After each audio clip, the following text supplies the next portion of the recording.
ಸುಮಾರು 20 ದಿನದ ಹಿಂದೆ ಒಂದು ಶಾಲೆಯಲ್ಲಿ ಒಬ್ಬ ಉಪಾಧ್ಯಾಯರ ಪಾಠ ಮಾಡುವುದನ್ನು ನೋಡಿ ಅವರಿಗೆ ಸಲಹೆ ಕೊಡಿ ಎಂದು ಕೇಳಿದಾಗ ಆ ಶಾಲೆಗೆ ಹೋಗಿದ್ದೆ. ಉಪಾಧ್ಯಾಯರು ಸೈನ್ಸ್ ಬಯಾಲಜಿ ಟೀಚ್ ಮಾಡೋ ಟೈಮ್ನಲ್ಲಿ ನೋಡ್ತಾ ಇದ್ದೆ. ಆ ಉಪಾಧ್ಯಾಯಿನಿ ಕಷ್ಟಪಟ್ಟು ವಿಷಯಗಳನ್ನು ತುಂಬ ಸುಲಭವಾಗಿ ಬರುವ ಹಾಗೆ ಪಾಠ ಮಾಡೋದಕ್ಕೆ ಪ್ರಯತ್ನ ಮಾಡ್ತಾನೇ ಇದ್ದರು. ಆದರೆ 30 ಜನ ಮಕ್ಕಳು ಸಹಿತ ಬೇರೆ ಬೇರೆ ರೀತಿಯಲ್ಲಿ ಗಮನವನ್ನು ಬೇರೆ ಬೇರೆ ಕಡೆ ತೆಗೆದುಕೊಂಡು ಹೋಗಿದ್ದರು. ನಾನು ಸುಮಾರು ಅರ್ಧ ಗಂಟೆಗಳ ಕಾಲ ನೋಡಿದ ಮೇಲೆ ಏನು ಮಾಡಬೇಕು ಅನ್ನೋದು ಗೊತ್ತಾಗ್ದೇನೆ ನಾನು ಎದ್ದು ನಿಂತ್ಕೊಂಡು, ಮಕ್ಕಳು ಯಾಕೆ ಈ ಥರ ಮಾಡ್ತಿದ್ದೀರಾ, ದಯವಿಟ್ಟು ಕೇಳಿ ಅಂತ ಹೇಳಿದೆ. ಎಲ್ಲರೂ ಕಿಸಿ ನಗುವುದಕ್ಕೆ ಶುರು ಮಾಡಿದರು.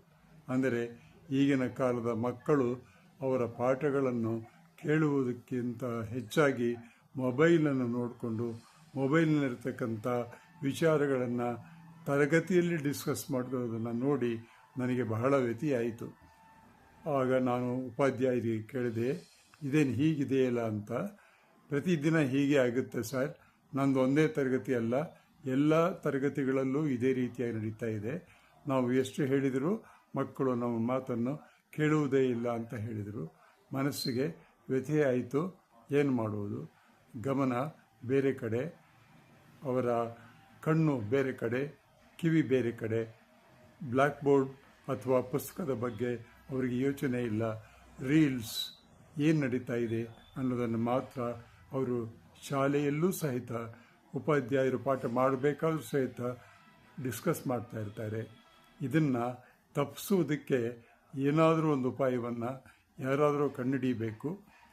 ನಾನು ಕೇಳಿದಾಗ ಒಬ್ಬ ಉಪಾಧ್ಯಾಯರು ಹೇಳಿದರು, 4 ಬಿಗಿಬೇಕು ಸಾರ್ ಅಂತ. ನನಗೆ ನಗು ಬಂತು. ಬಿಗಿದ್ರೆ ಒದೆ ಬೀಳುತ್ತೆ ಹೊರತು ಬುದ್ಧಿ ಬರೋದಿಲ್ಲಪ್ಪ. ದಯವಿಟ್ಟು ಅವರಿಗೆಲ್ಲ ಕೌನ್ಸಿಲಿಂಗ್ ಮಾಡೋದು ಕಲ್ತ್ಕೊಳ್ಳಿ, ಅವರಿಗೆ ಬುದ್ಧಿ ಹೇಳೋದು ಕಲ್ತ್ಕೊಳ್ಳಿ. ಆ ರೀತಿ ಹೇಳಿ ಮನೆಗೆ ಬಂದೆ.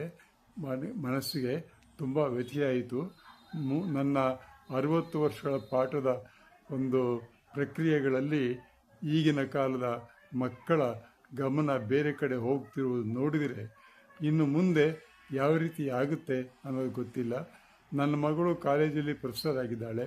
ಅವಳು ಸಹಿತ ಅದೇ ಹೇಳ್ತಾಳೆ, ಪಾಠ ಮಾಡಬೇಕಾದ್ರೆ ಕಾಲೇಜಿನಲ್ಲಿ ವಿದ್ಯಾರ್ಥಿಗಳು ಗಮನ ಎಲ್ಲ ಬೇರೆ ಕಡೆ ಇರುತ್ತೆ, ಮೊಬೈಲ್ ನೋಡ್ತಾ ಇರ್ತಾರೆ, ನಾವೇನು ಹೇಳುವುದಕ್ಕಾಗೋದಿಲ್ಲ ಅಂತ.